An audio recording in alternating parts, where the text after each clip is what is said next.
అండి అందరికీ. మొగుడు తిట్టినందుకు ఏడవలేదంట. తోటికోడలు చూసి నవ్విందని ఏడ్చిందంట. అలాగే నేను టీ పెడతాం స్టార్ట్ చేశాక అది మంచిగా వచ్చిద్దో రాదో నాకైతే తెలియదులే కానీ నేనైతే ఎలా పెడితే అలా పెట్టేశాను, ఏ కొలతలు లేకుండా.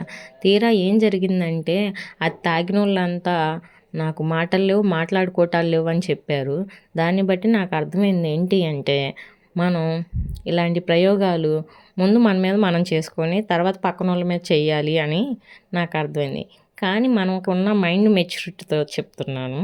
మనం ముందు పక్కనోళ్ళ మీద ట్రై చేశాకే మన మీద ట్రై చేసుకోవాలి. ఎందుకు అంటే ఏదైనా అయ్యి మనమే పోయామనుకోండి, నా యూట్యూబ్ నేను 2 ఉండను.